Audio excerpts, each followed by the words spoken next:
Have you ever pondered the infinite nature of the universe and how our consciousness fits within it? Take a moment to imagine consciousness as an inherent property of certain material structures. Picture the mind not as an elusive, ethereal entity, but as a tangible product of the physical world. It exists because we exist, embedded in the very fabric of our being, sprung from the complexities of our neural networks. Now let's juxtapose this with the infinite nature of the universe, a universe that is limitless, boundless, never-ending. It stretches out into the vastness of space, a cosmos that knows no end. With each passing moment, it expands further into the abyss, an eternal dance of creation and destruction. When we examine these two concepts side by side, an intriguing notion arises. If consciousness is a property of certain material structures, it's plausible to suggest that as long as these structures exist, consciousness will persist.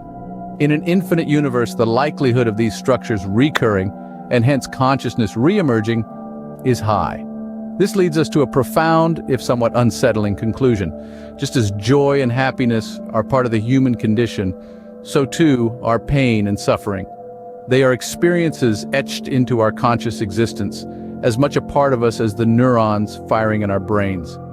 In an infinite universe, these experiences, including suffering, could potentially recur ad infinitum. It's a cycle that's seemingly inescapable, a loop of existence that knows no pause. Even if a series of cataclysms were to wipe out all conscious life, the infinity of the universe suggests that conscious life could flare up again somewhere, sometime, and with it, the cycle of suffering would resume. What's more, consciousness, by its nature, cannot experience absence. If it were to disappear now and re-emerge billions of years later, it would feel like an instant transfer to the future. No respite, no lunch breaks, just a continuous stream of existence. So if consciousness is an inherent property of certain material structures, and the universe is infinite, all experiences, including suffering, could potentially be experienced forever. Imagine, if you will, the cycle of conscious life in an infinite universe. Dive into the depths of this thought, and you'll find yourself in a world where life and consciousness are not fleeting sparks in the dark, but a perpetual cycle in the vast expanse of the universe. Picture a series of global cataclysms, events so monumental that they erase all conscious beings from existence. The universe would seem to be a barren wasteland, devoid of life, thought, and awareness. But is it?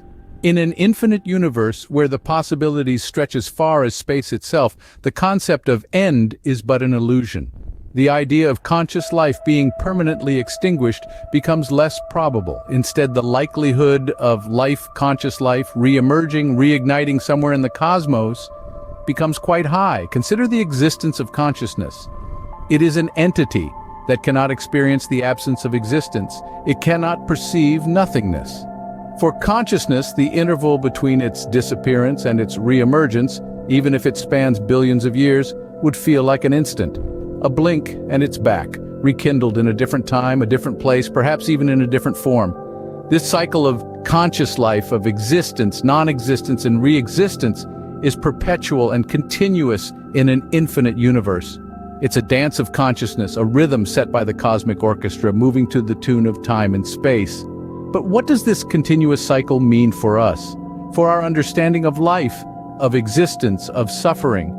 If consciousness is indeed a continuous cycle, then the experiences we endure, the joys, the sorrows, the suffering, are all part of this infinite dance. They too are likely to re-emerge, to be experienced again and again in the grand cycle of conscious life. In an infinite universe, the probability of conscious life resurfacing after cataclysmic events is quite high, leading to a continuous cycle of existence. So we find ourselves in a cycle, an eternal recurrence where the flame of consciousness, once extinguished, is destined to ignite again. Let us delve into the continuity of consciousness and its implications. Picture this: consciousness as a constant stream, unbroken and unending even in the face of non-existence. It's a concept that might feel alien and even unsettling, but let's explore it further. Imagine your consciousness as a timeless entity. It's here now in this moment, but what happens if it ceases to exist? Let's say, for argument's sake, that there's a pause, a gap of billions of years. What would that feel like? Conventional wisdom might suggest that it would be an unimaginable stretch of nothingness, a vast void of non-experience. But here's the kicker: Consciousness cannot experience the absence of experience.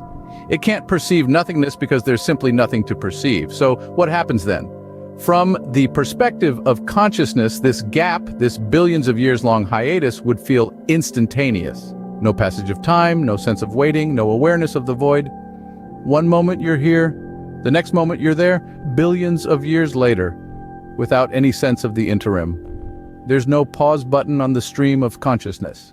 It's a seamless transition from one point in time to another, regardless of how vast the interval might be. This continuity of consciousness isn't just a philosophical concept. It has profound implications for our understanding of existence, time, and the nature of self. It suggests that our consciousness, our sense of being, is not bound by the physical constraints of time or space. We exist beyond the ticking of the clock, beyond the turning of the earth. While this might feel overwhelming, it also offers a different perspective on existence. It challenges our understanding of life and death, of beginnings and ends. It suggests that our consciousness is, in a sense, eternal and boundless. So, from the perspective of consciousness, there is never a break or respite, even if there is a gap of billions of years.